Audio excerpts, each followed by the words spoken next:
I'm showing you how to add a simple but stunning glow to your artwork. The brushes I'm using are from Davinci and Black Velvet, and the paper is 100% cotton 300 GSM cold press watercolor paper, and I'm using some yellowish brown paints from Daniel Smith and Mugello.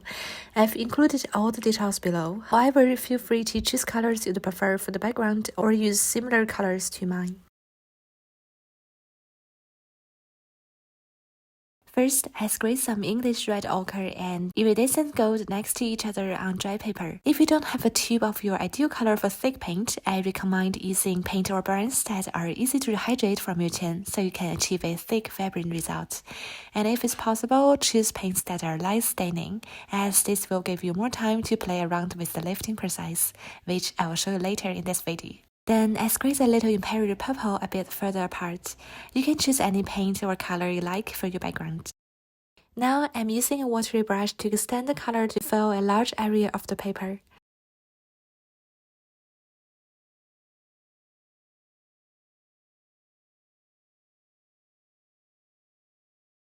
As we can see, these three colors are mixing with each other on the paper. Next, on the top part of the paper, I'm using some green gold color to blend and fill the rest of the blank area.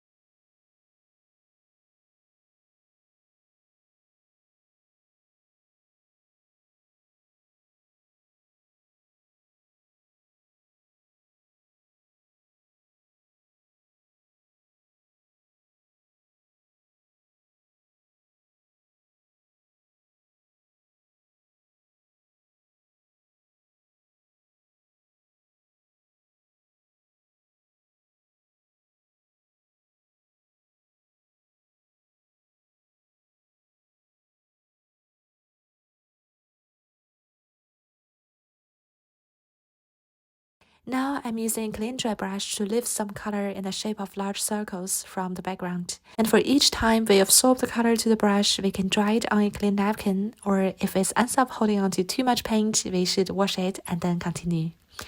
I'm repeating this step again and again. It's easy to achieve this effect if you follow the tips mentioned earlier.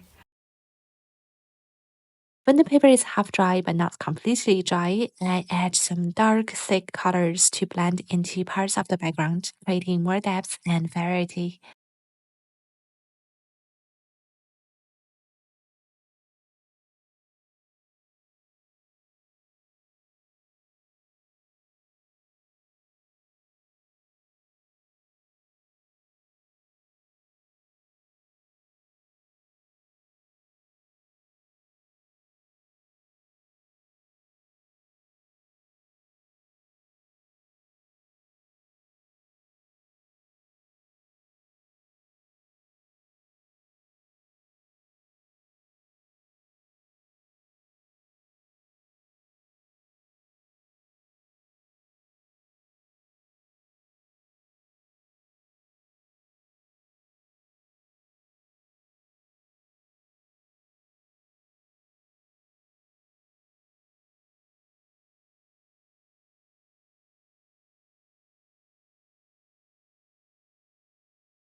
I finished lifting the colors from the paper now, and at this stage the paper is almost dry. Now I'm using some thick white ink to create some bright bubbles.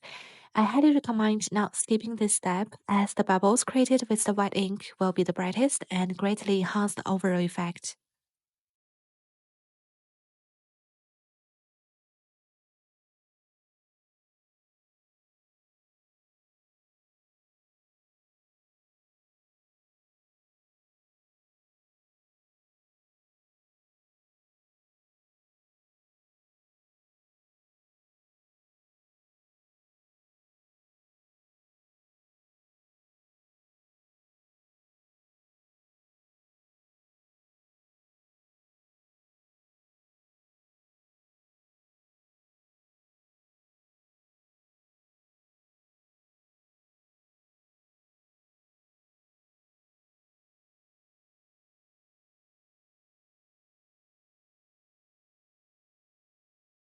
Now the paper is 100% dry, and I'm adding some colorful small flowers here and there using a thin brush. The brushes I'm using are from Black Velvet, and you can use any thin brush for these small flowers.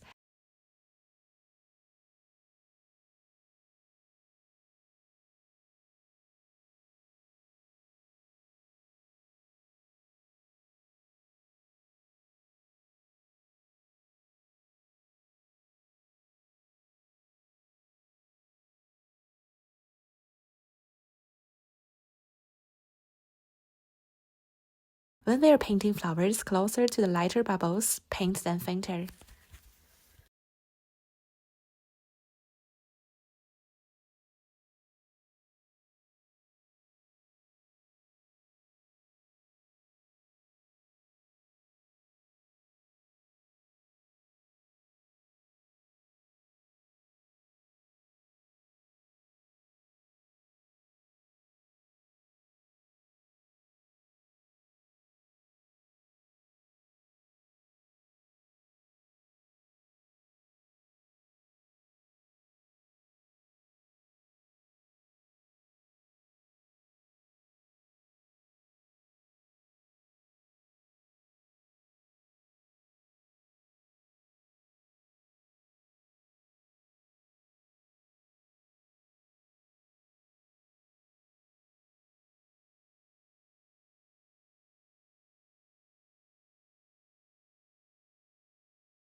If you're using this kind of white ink, be sure to close the lid quickly so it doesn't dry out, or you can just take a small amount you need and close the lid right away.